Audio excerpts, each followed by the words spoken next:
શબ્દો જાય છે.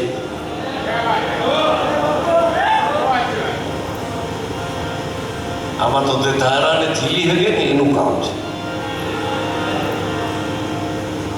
શેઠ સગાડશે ને પૂછ્યું એની ઘરવાળીએ, હાંજ પડી ગયું, તમે જેમાં નથી, આજે કોઈ સાધુ ગામમાં આવ્યા નથી, શું કરશું? તો એક દિવસનો ઉપવાસ કરો. એક દીમાં થોડા મરી જાય છે. કાલ સાધુને ગોતીને જમાડી, પછી કાલ જમશું. સુઈ ગયા બે માણસ. બીજે દિવસે વરસાદ નો રહ્યો, 2 ઉપવાસ. ત્રીજે દિવસે વરસાદ નો રહ્યો, 3 ઉપવાસ. 8 દિવસની અષાઢ મહિનાની હેલી જાવી હોને પેર લાગે કાટકે કે મન મોર બની થને ગાટ કરે.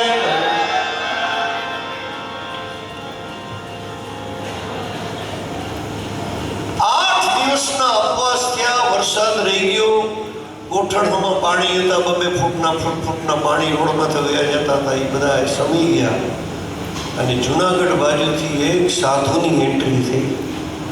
પણ દૂરથી જોયું ગામવાળાને કે હાથમાં લાકડી છે, ડગમગતો દેહ છે, હાવ પાતળું શરીર છે. જ્યાં નજીક આવ્યો ત્યારે ખબર પડી કે એને તો રગતપિત્તનો રોગ છે. આખે શરીરે લોહી માંસ ને પરુ વયા જાય. એના કાનની બૂટું ખરી ગયેલી, હોઠ ખરી ગયેલા, આંગળા ખરી ગયેલા, એમાંથી લોહી માંસ ને પરુ વયા જાય. અને માખીઓ બળબણે, આખું શરીર ગંધાય. આવો સાધુ આવ્યો. કોકે જઈને ખબર આપ્યા કે શેઠ ગામમાં સાધુ આવ્યા છે, 8 દિવસના તમે ઉપવાસ કર્યા છે, આજ સાધુ પધારે. 2 માણસે આવી સાધુને કીધું, બાપુ સાધુ છું? તો કે હા. અમારી ઘેરે પધારશો? કે જાતના કેવા છો? તો કે જાતના વાણિયા છીએ. તો નહીં આવો. કેમ? અરે સાધુ થોડા જાતને પૂછે. અરે તમે વાણિયા, જય શ્રી કૃષ્ણ કહેવા વાળા, અને હું અઘોર પંથનો સાધુ છું, નહીં આવું. અરે બાપુ જે પંથના હો એ પંથ તમને મુબારક. અમારે પંથ થાય કોઈ લેવા દેવા નથી. અમારે તો સાધુને જમાડીને જમવાનું નિયમ છે. તમે સાધુ છો અને જમવા પધારો. તમારું નિયમ નહીં તોડાવીએ, તમારા પંથની અમે કોઈ અવગણના નહીં કરીએ. તો હાલો. પણ હાલી શકતો નથી. જુનાગઢથી આવેલો હોઉં છું, શરીર મારું ડગમગતું છે, આખી શરીરે લોહી માંસ પરુ વયા જાય છે, માથી પણ બળે છે, મારું શરીર ગંધાય છે. તમે કેમ લઈ જાઓ? ટોપલો લઈ જાઓ, ઊંડો. એમાં રૂના પોપડા મૂક્યા. ચંગાવતી માથે ઉપાડ્યા સાધુને, અને ટોપલા હોરવા એમને ટીપા પડે લોહી માંસ ને પરુના ચંગાવતી ઉપર. એક માણસ પધરામણી કરી, પગ ધોયા, ચંદન કર્યું, પૂજા કરી, વસ્ત્ર ઓઢાડ્યું.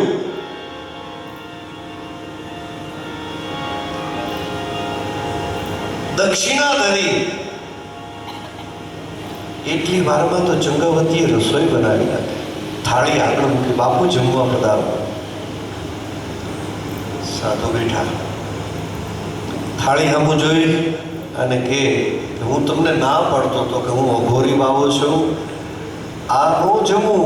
તો અઘોરી પંથનો સાધુ છું ને, માંસ જમું છું, માંસ. હવે આ વાણિયાનો દીકરો કોટના ખિસ્સામાં ડબરો છુપાવી ગામ બરોબર કસાઈવાળો ત્યાંથી માંસ લઈ આવ્યો. શેઠ સગાડ છે. ચંગાવતીએ રાંધ્યું, બીજી થાળી મૂકી. લ્યો બાપુ, આ તમે જે જમતા હોય જમી લ્યો, તમારા પંથની જે કંઈ ક્રિયા હોય. પછી પહેલી થાળીમાંથી મારા પતિ જમવા ભેગા થાય. સાધુ તમે પહેલાં જમો બીજી થાળીમાંથી, પછી પહેલી થાળીમાંથી મારા પતિ જમી લે. એને નિયમ છે એક સાધુને જમાડી જમવું. 8 દિવસ ત્યાં કોઈ સાધુ વરસાદના હિસાબે આવ્યા નહોતા. આજ 9મા દિવસે તમે પધાર્યા છો. બીજી થાળી હમું જોઈ વળી બાબો આગળ બોલ્યો કે આ માંસ નહીં, હું સ્મશાનમાં રહું છું, અઘોર સાધના કરું છું, ખોપડીમાં જમું છું અને માણસનું માંસ જમું છું. બીમાર છું એટલે નાના બાળકનું માંસ જમવું છે. જો જમાડી શકું તો જમાડો, નકર હતો ને મૂકી જાઓ ચોકમાં. હવે બે મૂંઝાણા. ત્યારે આ બીજું માંસ તો વેચાતું મળે, પણ બાળક ક્યાં વેચાતું મળે? એકનો એક દીકરો હતો જેનું નામ ચેલૈયો, નિશાળે ભણવા ગયેલો. બે માણાની નજર ચેલૈયા ઉપર ગઈ કે આજે ખરાખરીના ખેલ છે, પણ હજી એના માવતર નિશાળે બોલાવવા જાય એ પેલા ગામના માણા પહોંચી ગયા.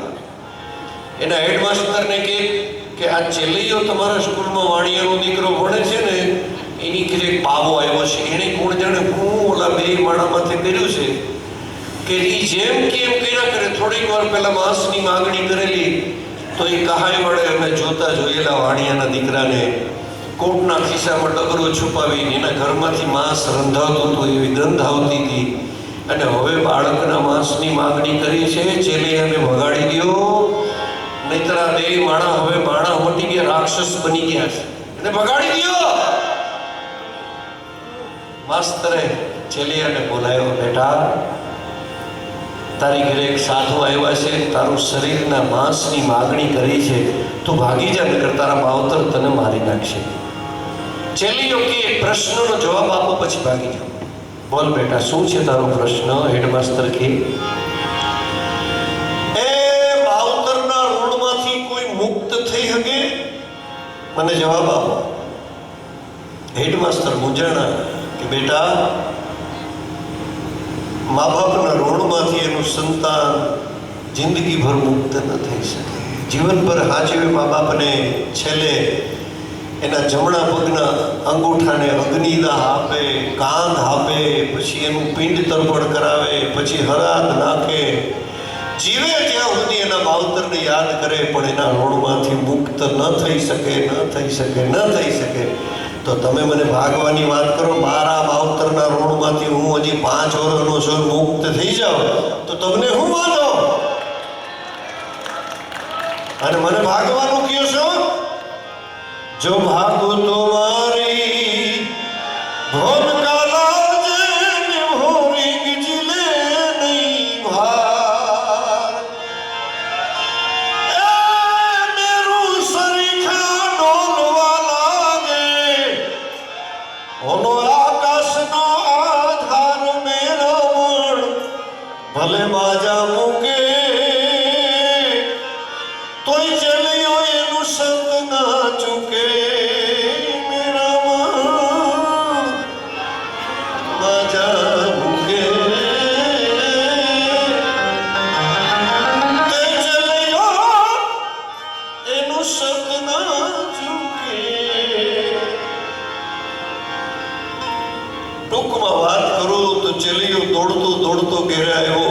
માએ છાતીએ લીધો, આવ્યો મારું પેટ, આવ્યો મારો વિહામ, મારો બાપ. માં મનીકી ચૂમીઓ લેવા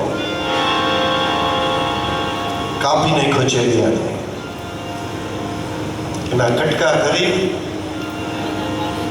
રાંધી, પીરસી, ત્રીજી થાળી આગળ મૂકી. લ્યો બાપુ, હવે આ બાળકનું માંસ હવે મારા બાપ જમી લ્યો. મારા પતિને એક સાધુને જમાડીને જમવાનું એટલું જ નિયમ છે. અહીં સુધી હવે અમે પહોંચી ગયા. અહીંથી સાધુ ભૂખ્યો જાય, અમારો સંસારીનો ધર્મ લાજે. ત્રીજી થાળી સામું જોઈને બાબો હવે છેલ્લે એક ડગલું આગળ વહી જાઓ. તમે કાપી નાખ્યો, સુધારી નાખ્યો, રાંધી લીધો, પીરસી દીધો, પણ તમારા ચહેરા સામું જુઓ, તમને સાધુને જમાડવાનો આનંદ નથી. હું નહીં જમું. અરે બાપુ, સાધુ અમારને જમે એનાથી વિશેષ આનંદ અમારે કેવો હોય? નહીં નહીં, હવે તો હું તો જ જમું કે તમે નવા કપડાં પહેરો, ઘરેણાં પહેરો. હજી તમને મસ્તકની માયા લાગી, છુપાયેલું છે મસ્તક, મગજનું માંસ જમવું છે. આજની તારીખે ખાંડણીઓ છે, બિલખામાં મોકલી જાઓ તો મને યાદ કરજો. હવે એ ખાંડણીયામાં મસ્તકને પોચું કરો, ખાંડીને પછી રાંધો અને પછી પીરસો તો હું જમી લઉં. વાણિયાની દીકરીએ પટારો ફેલો, નવા કપડાં પહેર્યા, ખાંડણીયામાં મસ્તક નાખ્યો, અને પેટના દીકરાના લગ્ન હોય ને એટલા આનંદથી એણે ગીત ગાયા છે.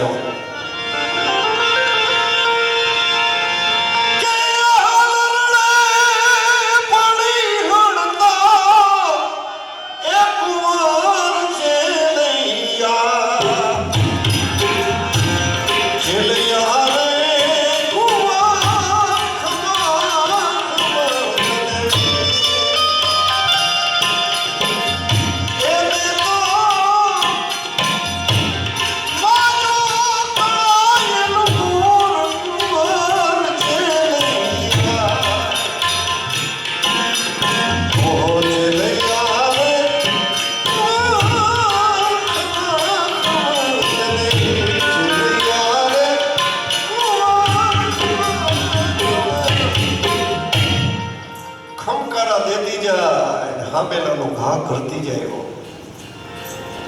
આ દેશના, આ સૌરાષ્ટ્રના આ માનવીઓ તો જુઓ, ધર્મ ખાતર એક અતિથિનો ધર્મ બચાવવા, એક સાધુને જમાડવા ક્યાં સુધી પહોંચી જાય છે. આપણી કલ્પના બહારની વાત છે.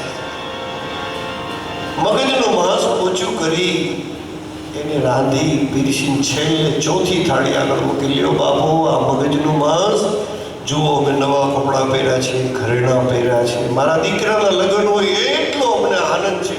મેં ગીત ગાયા જો, એના હાલરડા ગાયા. બાપુ હવે જમી લે. બાપુ કે હવે જમી લો, લાવો પાણીનો લોટો એક મૂકો. અને હવે બારી ભેરો જમે નહીં તો કાંઈ નહીં, પણ એક નાનું બાળક સામે બેહાડો પછી જમી લો. બાપુ નાનું મોટું જે કંઈ હતું ને એ બધું આ થાળીમાં પડ્યું છે. આનાથી વિશેષ સામે બેહાડ્યા જેવું હવે અમારે કઈ છે નહીં. જે કઈ છે એ આ થાળીમાં છે, જે કટકા દેખાય. હવે સંતાન નથી નહીં. અરે તમારે સંતાન ન હોય તો તમારે જેમ નિયમ છે ને કે એક સાધુને જમાડીને જમવું, એમ હું સાધુ છું, મારે નિયમ છે શું કે હવે તમારે સંતાન ન હોય તો તમારા ઘર વાંચ્યું ઘર કહેવાય. અને વાંચ્યાના ઘરનું જમવાનું તો એક બાજુ હું પાણી નથી પીતો, હું હતો જન્ય મૂકી જાઓ. ક્યારના તમે મને પરેશાન કરો તો એક તો બીમાર છો, ભૂખ્યો છો, ગિરનારથી આવેલો આવું છું, અને તમે મને પરેશાન કરો, મૂકી જાઓ. કેમ? તમે વાંચ્યા છો, હવે સંતાન ન હોય. એ શેઠ સગાડશે રેબડું વાંજિયા વાંજિયા વાંજિયા, પણ ચંગાવતીની ભ્રુકુટી ખરી. એને કીધું હું છે બાબાજી, હું કહો છો અમને? વાંજિયા. તો હવે કહેતા નહીં હું વાંજિયા. બાળક છે તો કે હા. ક્યાં છે? ચંગાવતી કે જોવું છે. બાબુ કે હા બતાવ ક્યાં છે બાળક. એના પતિને કહે કે હવે તમે ઘરમાંથી ઓસરીમાં બેહો, પતિની હાજરીમાં નહીં બતાવાય. શેઠ સગાડશે નહીં વિચારશો કે શું વાત હશે.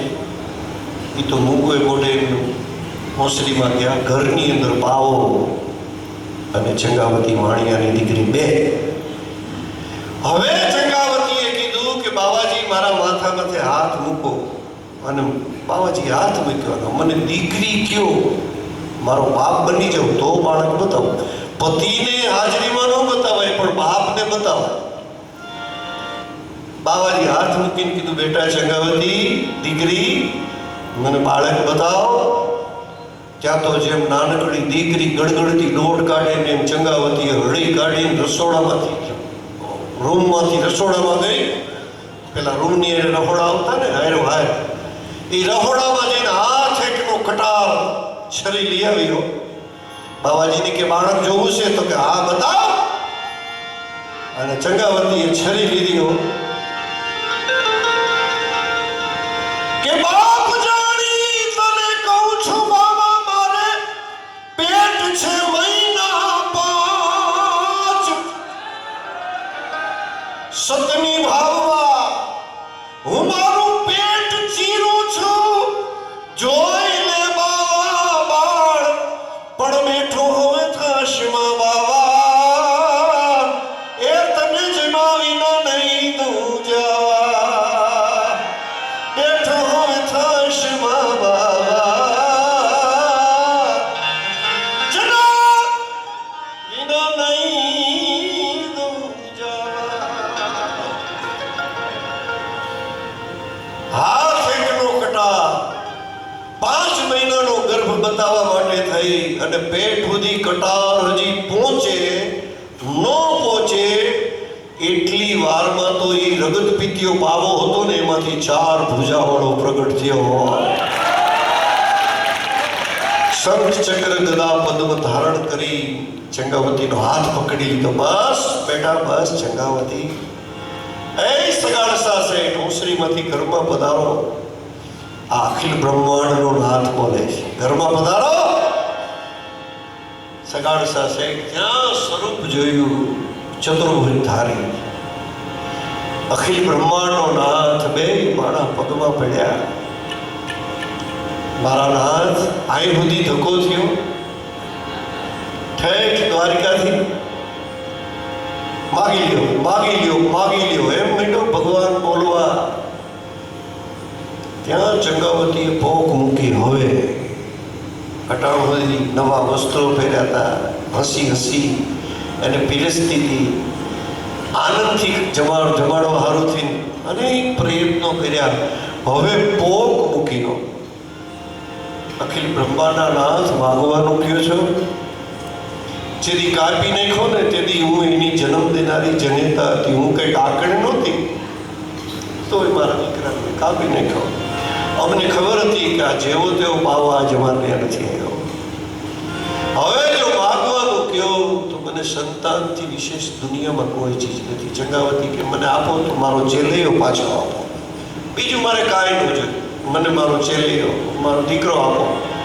અખિલ બ્રહ્માંડના નાથના મુખમાંથી શબ્દો નીકળ્યા કે એ ચેલૈયા. ત્યાં તો શેરીમાંથી ધૂળ ઉડાડતો ઉડાડતો ઉડાડતો આવ્યો ચેલૈયો. માને વધ ભરી ગયો, મા મંડી ગઈ બક્યું ભરવા, ચુમ્બન મંડી ગઈ લેવા. આવ્યો મારો બાપ, આવ્યો મારો પેટ, આવ્યો મારો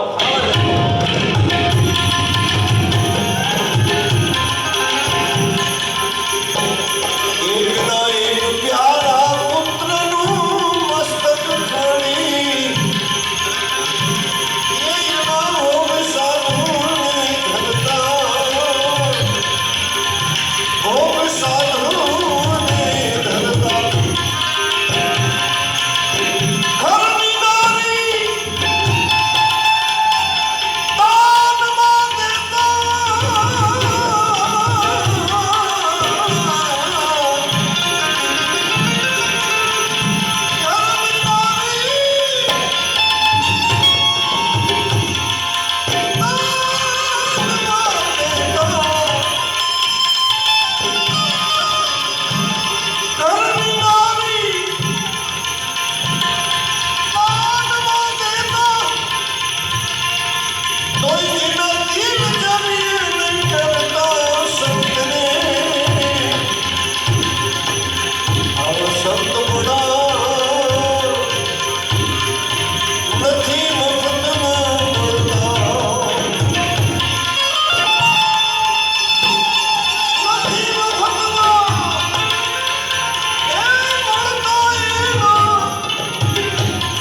सदगुरु भगवान की, गिरनारी महाराज की, सर्वे संत भैख भगवान की, अपने अपने माता पिता की, सर्वे शक्तिमान